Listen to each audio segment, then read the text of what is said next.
Today we're going to break down Black Ops 6 new Omni movement and get you using it like a pro. I want to show you how simple this movement actually is, and then show you how to combo these movements into actual gunplay. The simplicity of the movement is actually what makes it difficult. See, it's really easy just to keep sliding around every corner, the way we have for years before this. The major change is Omni movement separates the left and right stick movement completely. We used to have to point our aim stick in the direction we wanted to move, and then move the left stick. Now we can move in any direction with the left stick without taking the right stick off the intended target. This includes sprinting, jumping, sliding, and diving. Forwards, backwards, left, right, and all the diagonals. A few skills up first before we even start. Movement is not just flair. In fact, it's best used to swiftly reposition to cover. The core of the best movement guides center around, well, centering.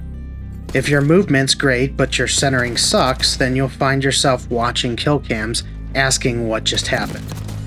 Keeping your crosshairs on the shoulder horizon and pre-aim the potential target positions as you move.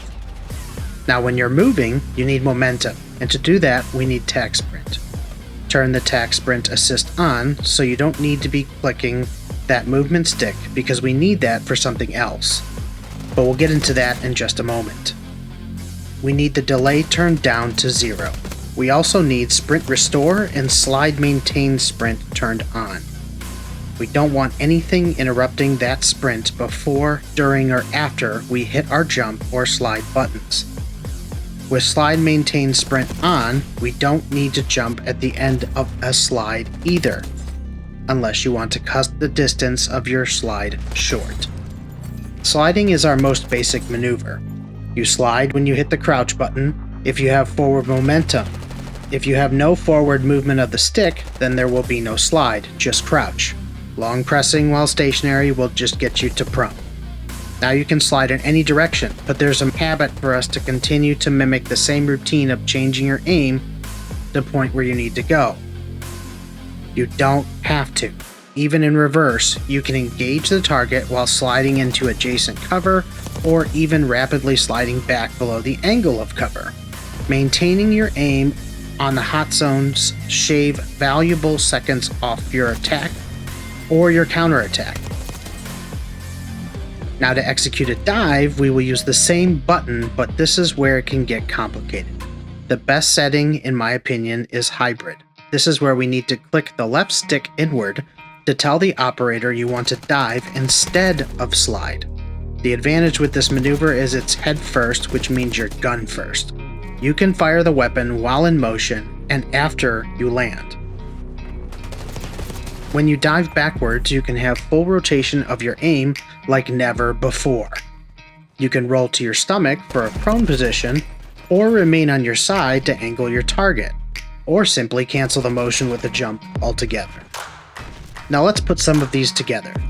You can slide into cover and then jump out, and slide again.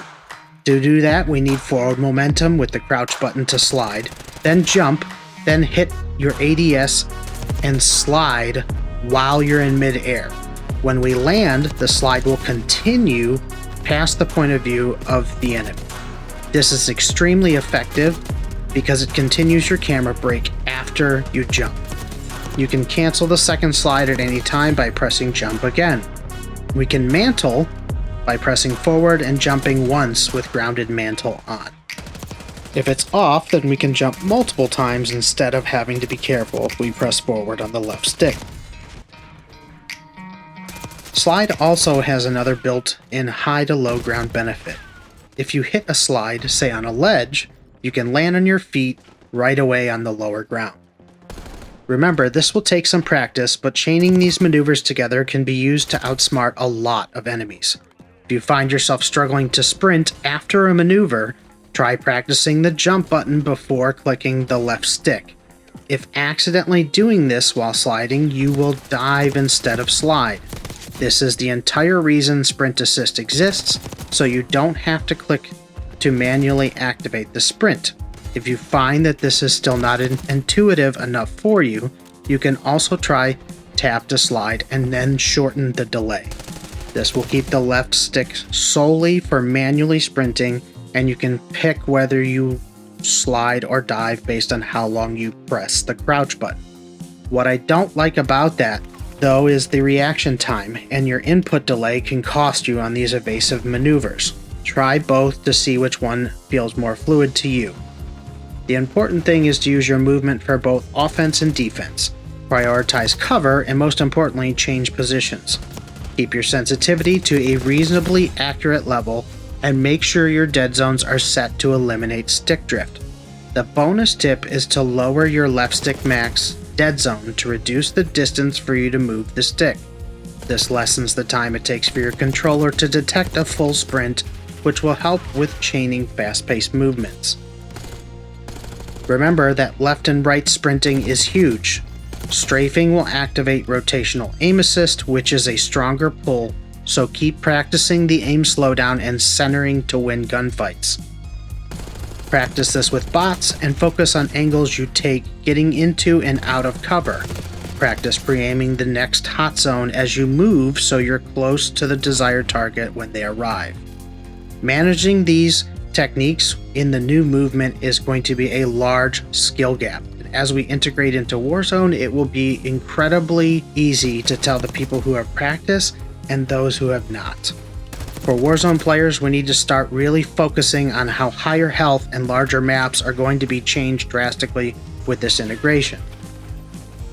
This is where focusing on cover peeking is going to be a huge skill, because the TTK is much longer in Warzone. This means you need to be as accurate as possible while you execute these moves and get ready to be tested on one of the hardest skill-based matchmaking versions we've ever seen.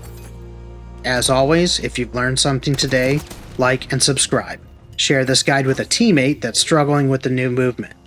Practice these mechanics and start building the centering and pre-aiming around them, because we all know where we're going to need it next.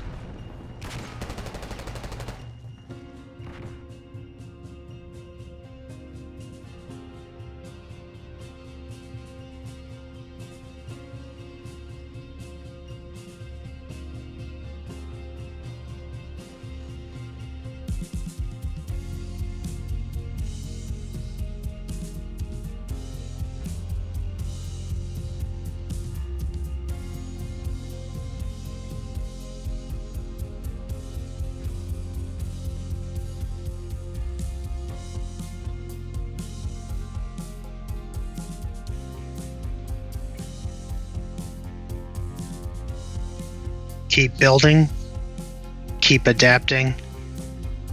SitRep out.